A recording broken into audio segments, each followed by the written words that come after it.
ഉദ്ധിതനായ കർത്താവിൻ്റെ ഒരു പ്രതിച്ഛായയാണ് കരുണയുടെ കർത്താവിൽ നാം കാണുന്നത്. അതുകൊണ്ട് തന്നെ ഈശോയുടെ ആഗ്രഹപ്രകാരം തിരുവുത്ഥാനം കഴിഞ്ഞു വരുന്ന അടുത്ത ഞായറാഴ്ച ഈ തിരുനാൾ ആഘോഷിക്കണം എന്നുള്ള കർത്താവിൻ്റെ ആഗ്രഹം നാം ഈ തിരുനാൾ ആഘോഷിച്ചുകൊണ്ട് നിറവേറ്റുന്നു. യേശുവിൻ്റെ കരുണയെപ്പറ്റി നാം ധ്യാനിക്കുമ്പോൾ കർത്താവിൻ്റെ കരുണ എപ്രകാരമാണ് ലോകത്തിൻ്റെ മേൽ ചൊരിയപ്പെട്ടത് എന്ന് നമുക്ക് ധ്യാനിക്കാം. വിശുദ്ധ ഫൗസ്റ്റീനയോട് കർത്താവ് പറഞ്ഞു, കരുണയുടെ ചിത്രത്തിലെ എൻ്റെ നോട്ടം കുരിശിലെ നോട്ടം പോലെയാണ് എന്നാണ് പറയുക. കരുണയുടെ ചിത്രത്തിലെ എൻ്റെ നോട്ടം കുരിശിലെ എൻ്റെ നോട്ടം പോലെയാണ്. കുരിശിൽ കർത്താവ് മനുഷ്യരാശിയുടെ രക്ഷയ്ക്കായി തന്നെ തന്നെ ജീവാർപ്പണം ചെയ്തപ്പോൾ പിതാവായ ദൈവത്തിന് സ്വമനസ്സാലെ സ്വന്തം ഇഷ്ടപ്രകാരം പരിപൂർണ സ്വാതന്ത്ര്യത്തോടുകൂടെ തന്നെ തന്നെ ആത്മാർപ്പണം ചെയ്തപ്പോൾ എപ്രകാരമായിരുന്നുവോ അതുപോലെയാണ് ഈശോ നമ്മുടെ മുൻപിലായിരിക്കുന്നത്. അതുകൊണ്ട് ഒരേ സമയം ക്രൂശിതനും ഒരേ സമയം ഉദ്ധിതനുമാണ് കരുണയുടെ ഈശോ.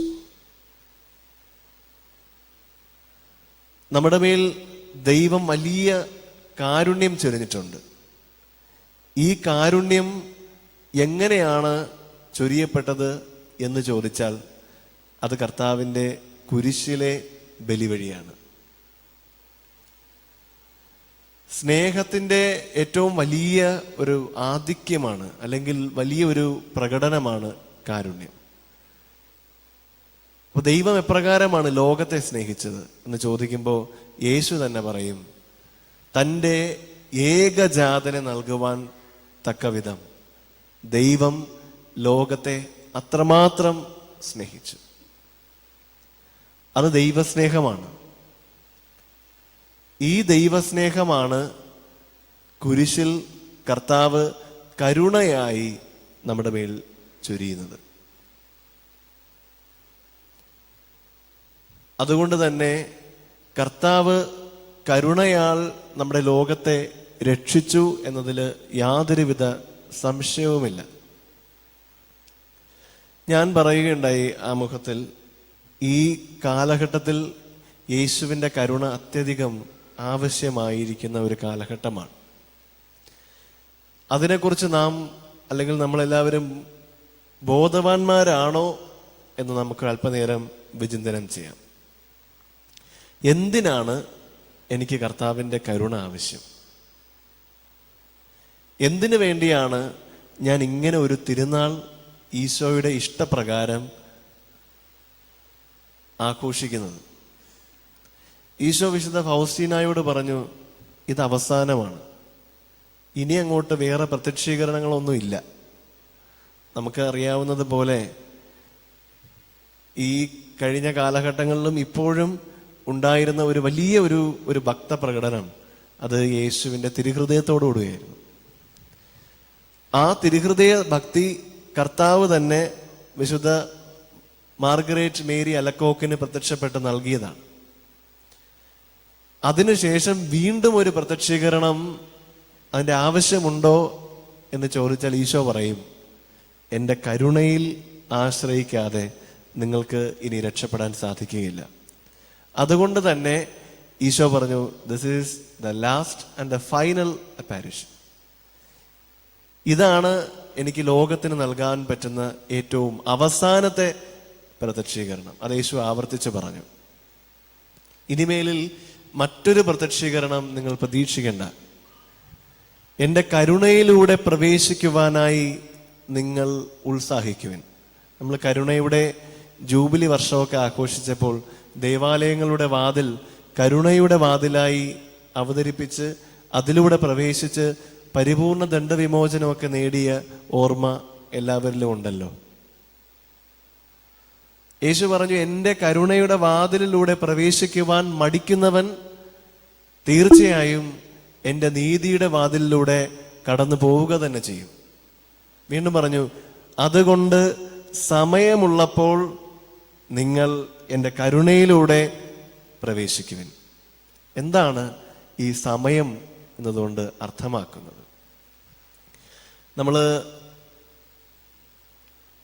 കുരിശിൻ്റെ വഴിയിലും അല്ലാതെ സുവിശേഷം വായിക്കുമ്പോഴും ഒക്കെ നമ്മൾ വായിച്ച് കേൾക്കുന്നതാണ്. ഈശോ പറയുന്നു, ആർക്കും വേല ചെയ്യാൻ പാടില്ലാത്ത രാത്രികാലം അടുത്തു വരികയാണ്. യേശു ഉദ്ദേശിച്ചത് ഇവിടെ സാബത്ത് ആചരണത്തെക്കുറിച്ചോ അല്ലെങ്കിൽ ഞായറാഴ്ച ആചരണത്തെക്കുറിച്ചോ ഒന്നും അല്ല. മറിച്ച് ദൈവത്തിൻ്റെ കരുണയിൽ ആശ്രയിക്കേണ്ട സമയത്തെക്കുറിച്ചാണ് യേശുവോട് സംസാരിച്ചത്. നമുക്കറിയാവുന്നതുപോലെ മൺമറഞ്ഞു പോയ മനുഷ്യർ, നമുക്ക് മുമ്പേ വിശ്വാസം ജീവിച്ച് കടന്നുപോയ മനുഷ്യർക്ക് വേണ്ടി നാം ദിവ്യബലി അർപ്പിക്കുന്നു. ഇന്നും നാം പേരുകൾ വായിച്ചു കേട്ടതാണ്. അവർക്ക് സഭയുടെ പഠനമനുസരിച്ച്, പ്രബോധനമനുസരിച്ച് തങ്ങളെ തന്നെ രക്ഷിക്കുവാനുള്ള കഴിവില്ല. കരുണയിൽ ആശ്രയിക്കേണ്ട സമയം കഴിഞ്ഞുപോയി. ഇനി നമ്മുടെ പ്രാർത്ഥനകളാണ് അവരെ രക്ഷിക്കുക. അതുപോലെ യേശു പറയുന്നു, സമയം ഉള്ളപ്പോൾ എൻ്റെ കരുണയിലൂടെ പ്രവേശിക്കാൻ മടി കാണിക്കരുത്. മടി കാണിച്ചാൽ നിശ്ചയമായും നിങ്ങൾ എൻ്റെ നീതിയുടെ വാതിലിലൂടെ പ്രവേശിക്കേണ്ടി വരും. കർത്താവ് നമുക്ക് നൽകിയ ഏറ്റവും വലിയ അനുഗ്രഹമാണ് ദൈവകരുണ.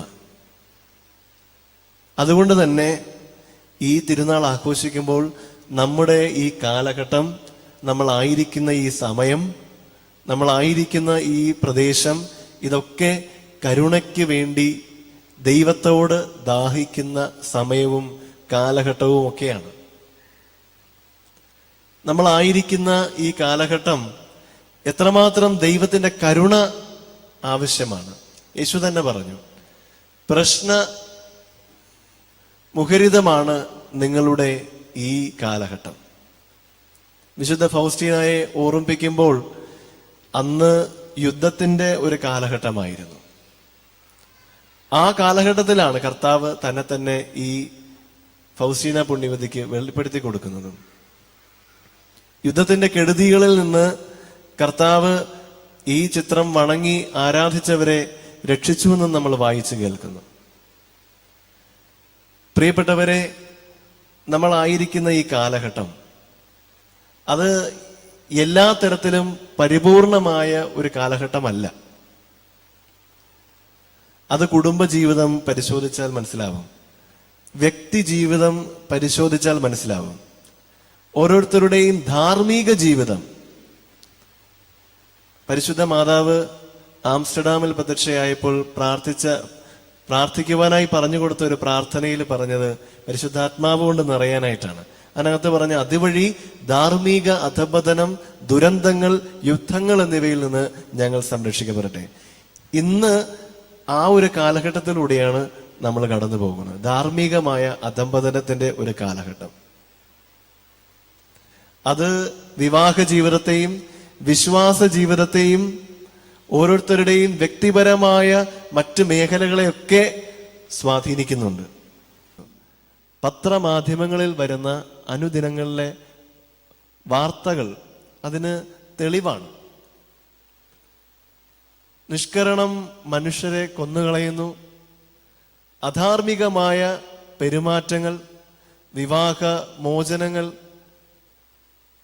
കുട്ടികളെ പോലും കൊല ചെയ്യുന്ന അവസ്ഥ, ഇതൊക്കെ ഒരു പരിപൂർണമായ ധാർമ്മികതയുടെ അടയാളമല്ല.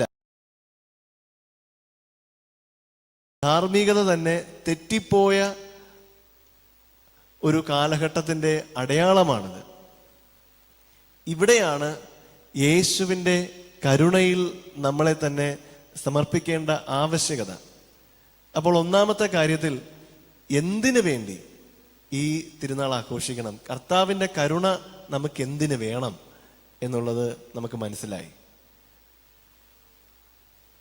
രണ്ടാമത്തെ കാര്യം, യേശുവിൻ്റെ ഈ കുരിശിലെ നോട്ടം ഈ ചിത്രത്തിലും കർത്താവ് നമ്മളെ നോക്കുന്നുണ്ട്. ഈ ചിത്രത്തിൻ്റെ താഴെയായി ഇങ്ങനെ ആലേഖനം ചെയ്തിരിക്കുന്നു: യേശുവേ, അങ്ങയിൽ ഞാൻ ശരണപ്പെടുന്നു. ഒരു കുഞ്ഞുകുട്ടി പിതാവിനോടും അവൻ്റെ അമ്മയോടും ഒക്കെ എത്രമാത്രം ശക്തമായി ആശ്രയിക്കുന്നുവോ, വലിയ ആശ്രയബോധത്തോടുകൂടെ പിതാവിൻ്റെയും അമ്മയുടെയും അടുത്തൊക്കെ പോയി നിൽക്കുന്നുവോ, അതേ ആശ്രയബോധം കർത്താവിൻ്റെ കരുണയോട് നമുക്കുണ്ടാവണം. എങ്കിൽ മാത്രമേ നമ്മളുടെ പ്രാർത്ഥനകൾക്ക് ഫലമുണ്ടാവുകയുള്ളൂ, കർത്താവിൻ്റെ കരുണ നമ്മുടെ ജീവിതത്തിൽ സ്വീകരിക്കുവാനും സാധിക്കുകയുള്ളൂ.